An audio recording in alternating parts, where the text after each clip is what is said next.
News নির্ভীকের পক্ষ থেকে সকলকে শুভেচ্ছা, অভিনন্দন, ভালোবাসা জানিয়ে নিউজ নির্ভীকে সকলকে স্বাগত জানাচ্ছি। আপনারা দেখছেন নিউজ নির্ভীক, আর প্রতিদিনের মতো আজ 4 জুলাই বৃহস্পতিবার দেখছেন ঝটপট 10টা খবরের আরও একটা পর্ব। ঝটপট 10টা খবরের ভালো মন্দ নিয়ে মন্তব্য করার সাথে সাথে কে কোথায় থেকে দেখছেন সেটা জানালে আমরা প্রত্যেকেই একে অপরের সঙ্গে একটা মানসিক বন্ধনে আবদ্ধ হয়ে সহজেই নিজেকে নিউজ নির্ভীক পরিবারের সদস্য হিসাবে মনে করতে পারবো আশা করি। এরই মধ্যে আপনাদের অভূতপূর্ব সাড়া পেয়ে আমরা কিন্তু যার পর নাই অভিভূত, আপ্লুত। নিউজ নির্ভীক আপনাদের প্রত্যেকের কাছে আন্তরিক কৃতজ্ঞতা প্রকাশ করছে। এবার ঝটপট 10টা খবরে ফিরি। আজ প্রথমেই রাজ্যের খবরে থাকছে পশ্চিমবঙ্গে ভোটের ফল বাতিলের দাবিতে 4 জন বিজেপি প্রার্থীর মামলা দায়ের। নিউজ নির্ভীকের ঝটপট 10টা খবরের প্রথম এই খবর ছাড়াও প্রথমে আঞ্চলিক খবর, তারপর জাতীয় খবর এবং সবশেষে আন্তর্জাতিক খবর মিলিয়ে আরও গুরুত্বপূর্ণ যে খবরগুলো থাকছে সেগুলো হলো, বউবাজারের হোস্টেলে ইরশাদ আলম নামের 37 বছরের যুবককে পিটিয়ে খুনের ঘটনায় ধৃতদের পুলিশি হেফাজতের মেয়াদ বৃদ্ধি করা হয়েছে। কংগ্রেস নেত্রী সোনিয়া গান্ধীকে নিয়ে কটাক্ষ করার প্রতিবাদে বুধবার রাজ্যসভা থেকে ওয়াকআউট করেছেন বিরোধী দলীয় সদস্যরা। হাথরস কাণ্ডে গ্রেপ্তার 6 জন সৎসঙ্গের সেবাদার, প্রয়োজনে জেরা করা হবে স্বঘোষিত ধর্মগুরুকেও। সরকার গড়ার আমন্ত্রণ জানিয়েছেন ঝাড়খণ্ডের রাজ্যপাল। রবিবার ঝাড়খণ্ডের মুখ্যমন্ত্রী পদে শপথ নেবেন হেমন্ত সোরেন। অস্ট্রেলিয়ায় পার্লামেন্ট ভবনের ছাদে উঠে ফিলিস্তিনের সমর্থনে ব্যানার ঝুলিয়ে দিয়েছেন ফিলিস্তিনপন্থী বিক্ষোভকারীরা। লেবাননের দক্ষিণাঞ্চলে ইসরায়েলের বিমান হামলায় তাদের একজন জ্যেষ্ঠ কমান্ডার নিহত হয়েছেন। গাজায় সর্বশেষ অস্ত্রবিরতি পণবন্দি মুক্তির রূপরেখা নিয়ে হামাসের প্রতিক্রিয়া পরীক্ষা করে দেখছে ইসরায়েল। লেবাননে নিযুক্ত সাইপ্রাসের রাষ্ট্রদূত মারিয়া হাজি থিওডোসিউ বলেছেন, তার দেশের ভূখণ্ড ব্যবহার করে ইসরায়েলকে লেবাননের বিরুদ্ধে হামলা চালাতে দেয়া হবে না। ব্রিটেনের সাধারণ নির্বাচনে রাজনৈতিক পালাবদল এক প্রকার নিশ্চিত, জনমত সমীক্ষার ভিত্তিতে এমনটাই ধরে নেওয়া হচ্ছে। সব মিলিয়ে নিউজ নির্ভীকের ঝটপট 10টা খবরের আজকের পর্বে দেখে নিন এমনই সব গুরুত্বপূর্ণ কম বেশি 10টা খবর। পশ্চিমবঙ্গে ভোটের ফল বাতিলের দাবিতে 4 জন বিজেপি প্রার্থীর মামলা দায়ের। এবারের লোকসভা নির্বাচনে কারচুপির অভিযোগ এনে বিজেপির 4 জন পরাজিত প্রার্থী কলকাতা হাইকোর্টে পৃথক 4টে নির্বাচনী মামলা দায়ের করেছেন। সোমবার, মঙ্গলবার এবং বুধবার 4টে মামলাই গ্রহণ করেছে হাইকোর্ট। মামলায় আবেদনকারীরা অভিযোগ করে বলেছেন, এই নির্বাচনে ব্যাপক কারচুপি, সন্ত্রাস, জাল ভোট এবং তথ্য গোপন করে তৃণমূলের প্রার্থীরা জয়ী হয়েছেন। আবেদনকারীরা দাবি করেছেন, অবিলম্বে ওই 4টে আসনের ফল বাতিল করা হোক। বিজেপির এই পরাজিত 4 জন প্রার্থী হলেন কোচবিহারের সাবেক কেন্দ্রীয় স্বরাষ্ট্র প্রতিমন্ত্রী নিশীথ প্রামাণিক, বসিরহাটের সন্দেশখালী আন্দোলনের নেত্রী রেখা পাত্র, ঘাটালের অভিনেতা হিরণ চট্টোপাধ্যায় এবং আরামবাগের অরূপকান্তি দিগর। বউবাজারের হোস্টেলে ইরশাদ আলম নামের 37 বছরের যুবককে পিটিয়ে খুনের ঘটনায় ধৃতদের পুলিশি হেফাজতের মেয়াদ বৃদ্ধি করা হয়েছে। 10 জুলাই পর্যন্ত তাদের পুলিশি হেফাজতে থাকতে হবে। তবে ধৃতদের মধ্যে যাদের পরীক্ষা দেওয়ার প্রয়োজন তারা পরীক্ষা দিতে পারবেন বলেও জানিয়েছে আদালত।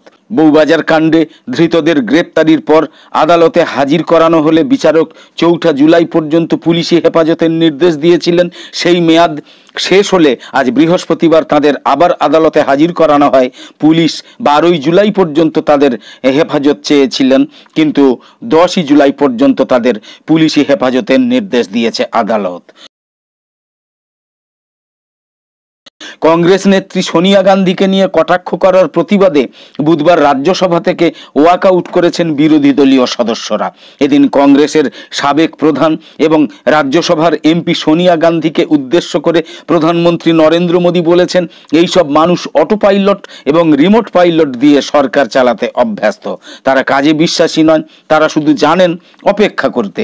এই সময় কংগ্রেস প্রেসিডেন্ট মল্লিকার্জুন খাড়গে প্রধানমন্ত্রীর বক্তব্যের মধ্যে কথা বলার চেষ্টা করেন, কিন্তু তাকে সেই সুযোগ দেননি রাজ্যসভার চেয়ারম্যান জগদীপ ধনখড়। এর প্রতিবাদে বিরোধীরা ওয়াকআউট করেন। হাথরস কাণ্ডে গ্রেপ্তার 6 জন সৎসঙ্গের সেবাদার, প্রয়োজনে জেরা করা হবে স্বঘোষিত ধর্মগুরুকেও। এই ঘটনায় শিশু, মহিলা সহ 121 জনের মৃত্যু হয়েছে। বুধবার রাত থেকে স্বঘোষিত ধর্মগুরু ভোলে বাবার আশ্রমে তল্লাশি চালিয়েছে উত্তরপ্রদেশ পুলিশের স্পেশাল অপারেশন গ্রুপ SOG। 12 জনকে আটক করা হয়েছিল। তবে মূল অভিযুক্ত গুরুর মুখ্য সেবাদার দেবপ্রকাশ মধুকরের এখনো কোনো খোঁজ মেলেনি। গ্রেপ্তারির পর পুলিশের ইন্সপেক্টর জেনারেল আলিগড় সলভ মাথুর বলেছেন যে 6 জনকে গ্রেপ্তার করা হয়েছে তারা সকলেই সৎসঙ্গে সেবাদার ছিলেন। ঘটনার পর থেকে নিখোঁজ ভোলে বাবা এবং মধুকর। আইজি বলেছেন মূল অভিযুক্ত মধুকরকে ধরার জন্য 1 লক্ষ টাকা পুরস্কার ঘোষণা করা হবে। জামিনযোগ্য গ্রেপ্তারি পরোয়ানাও জারি করা হবে। সরকার গড়ার আমন্ত্রণ জানালেন ঝাড়খণ্ডের রাজ্যপাল। রবিবারে ঝাড়খণ্ডের মুখ্যমন্ত্রী পদে আবার শপথ নেবেন হেমন্ত সোরেন। আগামী রবিবার 7 জুলাই ঝাড়খণ্ডের মুখ্যমন্ত্রী পদে তৃতীয়বার শপথ নিতে চলেছেন জেএমএম নেতা হেমন্ত সোরেন। বৃহস্পতিবার রাজ্যপাল CP রাধাকৃষ্ণন আনুষ্ঠানিকভাবে সরকার গড়ার আমন্ত্রণ জানিয়েছেন হেমন্ত সোরেনকে। তারপরেই জেএমএম নেতা সুপ্রিয় ভট্টাচার্য বলেছেন রবিবার হেমন্ত সোরেনের নেতৃত্বে নতুন জোট সরকার শপথ নেবে। বৃহস্পতিবার দুপুরে ঝাড়খণ্ড প্রদেশ কংগ্রেস সভাপতি রাজেশ ঠাকুর এবং RJD নেতা সত্যানন্দ ভক্তকে নিয়ে রাজভবনে গিয়েছিলেন হেমন্ত সোরেন। তারপরে দল এবং জোটের নেতাদের নিয়ে বৈঠকে বসেন তিনি। প্রসঙ্গত বুধবার সন্ধ্যায় রাজ্যপালের কাছে গিয়ে মুখ্যমন্ত্রী পদে ইস্তফা দিয়েছিলেন চম্পই সোরেন। তারপরেই নতুন করে জেএমএম কংগ্রেস RJD জোটের মুখ্যমন্ত্রী হিসাবে শপথ নেওয়ার জন্য আবেদন জানিয়েছিলেন হেমন্ত সোরেন। অস্ট্রেলিয়ায় পার্লামেন্ট ভবনের ছাদে উঠে ফিলিস্তিনের সমর্থনে ব্যানার ঝুলিয়ে দিয়েছেন ফিলিস্তিনপন্থী বিক্ষোভকারীরা। অস্ট্রেলিয়ার রাজধানী ক্যানবেরায় পার্লামেন্ট ভবনের ছাদে উঠে বিক্ষোভ করেছেন কয়েকজন ফিলিস্তিনপন্থী বিক্ষোভকারী। আজ বৃহস্পতিবার কিছু ব্যানার নিয়ে তারা ছাদে উঠে পড়েন এবং সেগুলো ওপর থেকে ঝুলিয়ে দেন। এদিকে বিক্ষোভকারীরা এই সময় ফিলিস্তিনের মুক্তি চেয়ে স্লোগানও দিতে থাকেন। তবে বিক্ষোভের এই ঘটনাকে পার্লামেন্টের নিরাপত্তার গুরুতর লঙ্ঘন হিসাবে উল্লেখ করে নিন্দা জানিয়েছেন আইন প্রণেতারা। লেবাননের দক্ষিণাঞ্চলে ইসরায়েলের বিমান হামলায় তাদের একজন জ্যেষ্ঠ কমান্ডার নিহত হয়েছেন। জবাবে ইরান সমর্থিত এই সশস্ত্র গোষ্ঠী ইসরায়েলের সামরিক ঘাঁটি লক্ষ্য করে রকেট হামলা চালিয়েছে। ইসরায়েলের হামলায় নিহত ওই কমান্ডারের নাম মোহাম্মদ নামেহ নাসের। প্রায় 9 মাস ধরে ইসরায়েল এবং হিজবুল্লার মধ্যে সীমান্তে সংঘর্ষ চলছে। এর ফলে অঞ্চলটাতে সর্বাত্মক যুদ্ধ বেঁধে যাওয়ার আশঙ্কা দেখা দিয়েছে।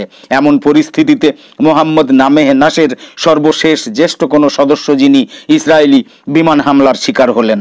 হিজবুল্লাহ জানিয়েছে নামে নাসেরের হত্যার প্রতিশোধ নিতে তারা ইসরায়েলের সামরিক ঘাঁটিগুলোয় 100টা রকেট এবং ক্ষেপণাস্ত্র নিক্ষেপ করেছে। তবে এই হামলায় কোনো হতাহতের ঘটনা ঘটেনি বলে দাবি করেছে ইসরায়েলের সামরিক বাহিনী। গাজায় সর্বশেষ অস্ত্রবিরতি, পণবন্দি মুক্তির রূপরেখা নিয়ে হামাসের প্রস্তাব, হামাসের প্রতিক্রিয়া পরীক্ষা করে দেখছে ইসরায়েল। বুধবার রাতে ইসরায়েল এই তথ্য জানিয়েছে। ইসরায়েলি প্রধানমন্ত্রীর অফিসের মাধ্যমে গোয়েন্দা সংস্থা মোসাদ থেকে প্রকাশিত একটা বিবৃতিতে বলা হয়েছে পণবন্দি চুক্তির রূপরেখা প্রশ্নে হামাসের যে মন্তব্য মধ্যস্থতাকারীরা পেয়েছে তা তারা ইসরায়েলি আলোচকদের কাছে পৌঁছে দিয়েছে। সংক্ষিপ্ত বিবৃতিতে বলা হয়েছে ইসরায়েল মন্তব্যগুলো পরীক্ষা করে দেখছে, প্রস্তাবগুলো পরীক্ষা করে দেখছে এবং মধ্যস্থতাকারীদের কাছে জবাব দেবে। লেবাননে নিযুক্ত সাইপ্রাসের রাষ্ট্রদূত মারিয়া হাজি থিওডোসিউ বলেছেন তার দেশের ভূখণ্ড ব্যবহার করে ইসরায়েলকে লেবাননের বিরুদ্ধে হামলা চালাতে দেয়া হবে না। গত মঙ্গলবার লেবাননের পররাষ্ট্র এবং অভিবাসী সংক্রান্ত সংসদীয় কমিটির চেয়ারম্যান ফাদি আলামের সঙ্গে এক বৈঠকে তিনি এই ঘোষণা করেছেন। মারিয়া বলেছেন, আমরা আমাদের অবস্থান নিশ্চিত করছি যে লেবাননের বিরুদ্ধে সামরিক আগ্রাসন চালানোর জন্য ইসরায়েলকে সাইপ্রাসের ভূমি ব্যবহার করতে দেয়া হবে না। ব্রিটেনের সাধারণ নির্বাচনে রাজনৈতিক পালাবদল এক প্রকার নিশ্চিত। জনমত সমীক্ষার ভিত্তিতে এমনটাই ধরে নেওয়া হচ্ছে। সেই হিসাব অনুযায়ী প্রায় 14 বছর ধরে একটানা ক্ষমতায় থাকার পর রক্ষণশীল টরি দলের ভরাডুবি একেবারে আসন্ন। সেক্ষেত্রে ঋষি সুনাককে পরাজিত করে বিরোধী লেবার পার্টির নেতা কিয়ের স্টারমার ব্রিটেনের পরবর্তী প্রধানমন্ত্রী হতে চলেছেন বলে ধরে নেওয়া হচ্ছে। রাজনৈতিক পর্যবেক্ষকদের মতে টরি পার্টি এতকাল ক্ষমতায় থাকলেও দলের মধ্যে চরম কোন্দল এবং অস্থিরতা জনপ্রিয়তা কমার অন্যতম কারণ।